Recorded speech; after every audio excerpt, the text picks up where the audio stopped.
Friends, let us see the rules, syllabus, and timelines of JAIIB and Diploma in Banking and Finance. The main difference between Diploma in Banking and Finance and JAIIB is Diploma in Banking and Finance can be done by any individual who has just completed his higher secondary, whereas to write JAIIB, one should be a bank employee.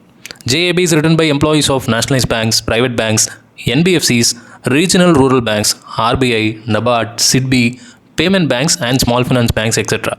after registering themselves as a member of Indian Institute of Banking and Finance. So to write JAIIB, one should be an employee of a bank and he should register himself as a member of Indian Institute of Banking and Finance. To register himself as a member, he need to upload his ID card which is issued by the bank, and he should mention his employee ID and the place of working, where he is working, in which branch or the work location.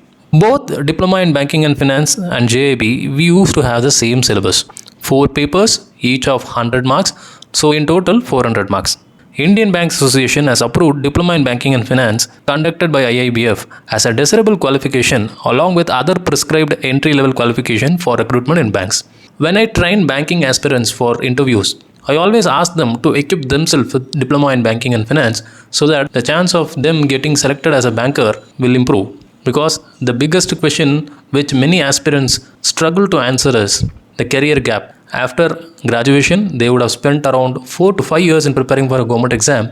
And if the interviewer asks what value addition you have done to your career other than preparing for government exams, the answer will be obviously no.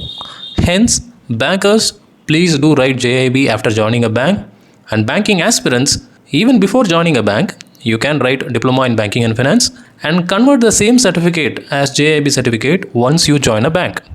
Now, JAIIB or Diploma in Banking and Finance used to have 4 papers: Indian Economy and Indian Financial System. This paper has totally 45 units. Retail Banking and Wealth Management, it has 30 units. Principles and Practices of Banking, it has 55 units. Accounting and Financial Management for Bankers, this has 35 units. Now, IAIFS is a theory paper, but we used to get few numericals based on macroeconomy, which will be like an algebraic equation where they will give you 4 out of 5 data. You need to find the 5th one.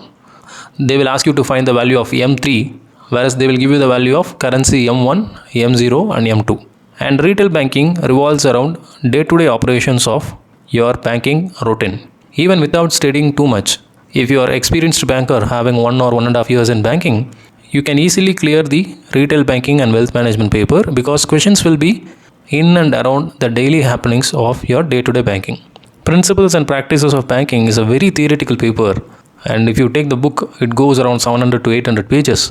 Every single element of banking will be described in a textual format.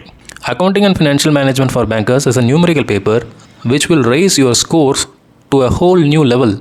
Many people used to fear this paper because it is a problematic paper. But my dear friends, if you are very good at maths, even without the knowledge of accountancy and commerce background, you can easily clear this Accounting and Financial Management for Bankers paper because you will land up at the precise answer option. This being a mathematical paper, you won't get confusions between 2 options. If you are right, then you will land up at the right answer only. This will raise your score to a whole new extent. But why raising a score is important? Let me deal that in the next slide. In order to clear JAIIB, in each paper, you need to get 50 marks. But overall, if you add all the scores of paper and if the score crossed 200, even if you get somewhere between 45 to 50 in a paper, if your overall aggregate crosses 200 marks, you will be still considered as a passed candidate. Let me give you 2 scenarios. Scenario 1, a candidate getting 50, 50, 50 and 51. Here, if you add all the marks, individually he has scored 50, he has cleared all the papers individually. And number 2, if you add the total, you get 201. Now scenario number 2, where he gets 49, 50, 50, 52. Now, he has failed in paper 1 if you think in an individual fashion. But if you add all the score, his total is crossing 200 and he has scored a mark between 45 and 50 in the paper which he has failed. So logically, he will be considered as a passed candidate. Now, retention of credits. The candidates will be allowed to retain credits for the subject they have passed in an attempt till the expiry of time limit for passing the examination. Now, what is the time limit for passing the entire 4 paper? IIBF is giving 3 years of time period. These 3 years will start from the date of first time registration for the exam. Now, a candidate will be given 5 attempts to clear the papers. So, this is revolving around the number of attempts. The next slide will talk about what is the fee that one should pay in order to write multiple attempts. The first attempt fee is 4,000. Second attempt to fifth attempt, the fee is 1,300. All these amounts are excluding GST.